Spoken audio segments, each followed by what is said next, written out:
नगर निगम में नेता प्रतिपक्ष चिंटू चौकसी ने भाजपा परिषद के कार्यालय में हुए बड़े घोटाले का भांडाफोड़ किया है।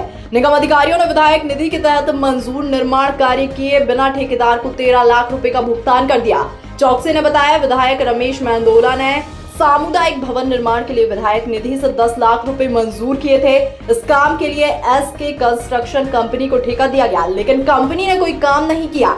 अधिकारियों ने फाइल में काम पूर्ण होना बता दिया, जिसके आधार पर ठेकेदार को 13 लाख रुपए का भुगतान भी कर दिया। भाजपा नेताओं, अधिकारियों और ठेकेदार के गठजोड़ ने शासन और निगम को 13 लाख रुपए का चूना लगाया है।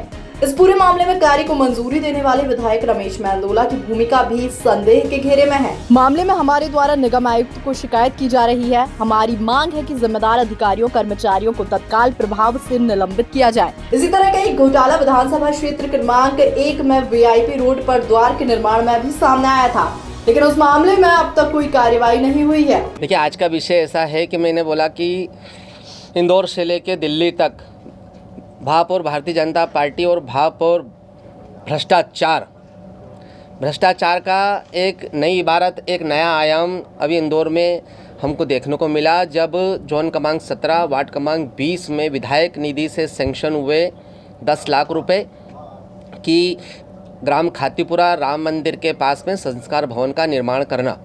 लेकिन हम जब मौके पर जाके देखते हैं तो ना तो कोई वहाँ संस्कार भवन बना है, ना कोई संस्कार भवन की नींव रखी गई है आज दिनांक तक। लेकिन अगर हम बात करें कागजों में तो 13 लाख रुपए का बिल बन चुका था, 13 लाख रुपए नगर निगम से सैंक्शन हो चुके और 13 लाख रुपए संबंधित अधिकारियों और क्षेत्र क्रमांक 2 के आदरणीय विधायक रमेश जी मेंदोला के जेब में पहुँच चुके हैं। लेकिन राइट नाउ आज दिनांक तक वहाँ पे किसी भी प्रकार के संस्कार भवन के निर्माण की कोई आधारशिला नहीं रखी गई। हमारा आरोप है कि सारा का सारा पैसा क्षेत्र क्रमांक 2 के आदरणीय विधायक रमेश जी मेंदोला के जेब में गया। किसी अधिकारी कर्मचारी की इतनी हिम्मत नहीं है कि क्षेत्र क्रमांक 2 में अधिकारी कर्मचारी फर्जी बिल बनाकर पैसे खा जाए।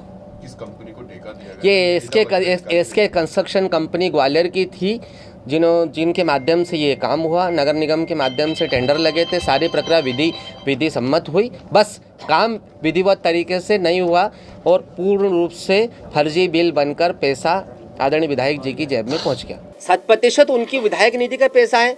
उन्होंने लेटर दिया है कि यहाँ पे मेरी निधि से बनाया जाए, तो जनप्रतिनिधि की भी ड्यूटी है कि वो जो काम के लिए उनने पैसा दिया है वो काम वाकई में हुआ है कि नहीं हुआ है, उसका निरीक्षण हमने किया है कि नहीं करा है, कि ऐसे ही पैसा पास संभव है। असंभव काम है कि किसी जनप्रतिनिधि की मर्जी के बगैर वहाँ से पैसा निकल जाए और बिल बन जाए।